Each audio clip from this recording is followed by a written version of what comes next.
ಭಾರತ ಮತ್ತು south Africa ತಂಡಗಳ ನಡುವೆ ನಡೆದಂಥ 4ನೇ ಟಿ20 ಪಂದ್ಯದಲ್ಲಿ ಭಾರತ ಸೌತ್ ಆಫ್ರಿಕಾದ ಎದುರು 135 ರನ್ಗಳ ಅಂತರದ ಒಂದು ಭರ್ಜರಿ ಗೆಲುವನ್ನು ಕಾಣುವುದರ ಮೂಲಕ ಸೌತ್ ಆಫ್ರಿಕಾ ಎದುರು ನಡೆದಂಥ ಟಿ20 ಸರಣಿಯನ್ನು 4-1 ಅಂತರದಲ್ಲಿ ಗೆದ್ದುಕೊಂಡಿದೆ.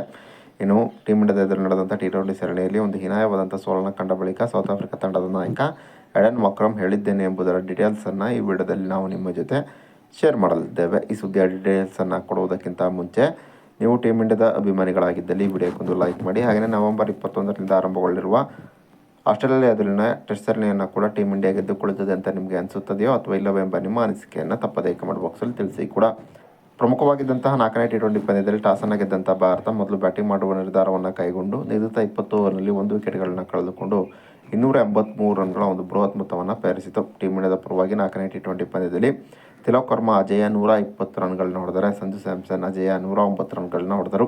ಇನ್ನು ಗೆಲುವಿಗಾಗಿ 284 ರನ್ಗಳ ಒಂದು ಬೃಹತ್ ಗುರಿಯನ್ನು ಪಡೆದಂಥ ಸೌತ್ ಆಫ್ರಿಕಾ 18.2 ಓವರ್ನಲ್ಲಿ 148 ರನ್ಗಳಿಗೆ ಆಲ್ಔಟ್ ಆಯಿತು. ಈ ಮೂಲಕ 4ನೇ ಟಿ20 ಪಂದ್ಯದಲ್ಲಿ ಸೌತ್ ಆಫ್ರಿಕಾ ಭಾರತದ ಎದುರು 135 ರನ್ಗಳ ಅಂತರದ ಒಂದು ಹೀನಾಯವಾದಂಥ ಸೋಲನ್ನು ಕಂಡಿತು ಅಂತಲೇ ಹೇಳಬಹುದಾಗಿದೆ.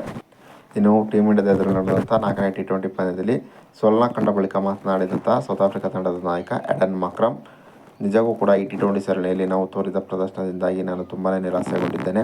ಬ್ಯಾಟಿಂಗ್ ಮತ್ತು ಬೌಲಿಂಗ್ ಎರಡೂ ವಿಭಾಗದಲ್ಲೂ ನಮ್ಮ ತಂಡ ನಿರೀಕ್ಷೆಗೆ ತಕ್ಕ ಹಾಗೆ ಒಂದು ಉತ್ತಮವಾದ ಪ್ರದರ್ಶನ ತೋರಲು ವಿಫಲವಾಯಿತು. ಇನ್ನು 4ನೇ ಟಿ20 ಪಂದ್ಯದಲ್ಲಿ ಟೀಮ್ ಇಂಡಿಯಾದ ಸಂಜು ಸ್ಯಾಮ್ಸನ್ ಮತ್ತು ತಿಲಕ್ ವರ್ಮಾ ಒಂದು ಅದ್ಭುತವಾದಂಥ ಬ್ಯಾಟಿಂಗ್ ಪ್ರದರ್ಶನ ತೋರಿದರು. ಅವರಿಬ್ಬರ ಬ್ಯಾಟಿಂಗ್ಗೆ ನಮ್ಮ ಬೌಲರ್ಸ್ಗಳ ಬಳಿ ಉತ್ತರವೇ ಇರಲಿಲ್ಲ.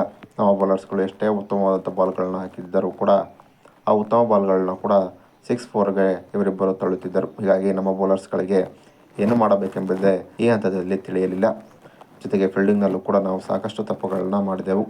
ಈ ಕಾರಣದಿಂದಾಗಿ ಭಾರತ ನಮ್ಮೆದುರು 283 ರನ್ಗಳ ಒಂದು ಬೃಹತ್ ಮೊತ್ತವನ್ನು ಕಲೆ ಹಾಕಿತು. ಇದೇ ಮೊದಲ ಬಾರಿಗೆ ನಮ್ಮ ಬೌಲರ್ಸ್ಗಳು ಪಂದ್ಯವೊಂದರಲ್ಲಿ ಇಷ್ಟು ರನ್ನನ್ನು ನೀಡಿದ್ದು. ಯಾವಾಗ 284 ರನ್ಗಳ ಟಾರ್ಗೆಟ್ ನಮಗೆ ಸಿಕ್ಕಿತ್ತೋ ಆ ಟಾರ್ಗೆಟನ್ನು ಚೇಸ್ ಮಾಡುವುದು ತುಂಬಾ ಕಷ್ಟವಾಗಿತ್ತು.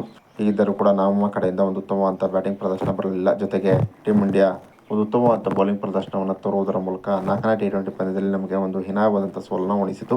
ಈ ಸೋಲನ್ನು ಅರಗಿಸಿಕೊಳ್ಳುವುದಕ್ಕೆ ನಮಗೆ ತುಂಬಾ ಸಮಯ ಬೇಕಾಗುವುದಂತೂ ಸತ್ಯ ಎಂಬ ಮಾತನ್ನು ಈ ಸಂದರ್ಭದಲ್ಲಿ ಸೌತ್ ಆಫ್ರಿಕಾ ತಂಡದ ನಾಯಕ ಎಡನ್ ಮಕ್ರಮ್ ಹೇಳಿದರು.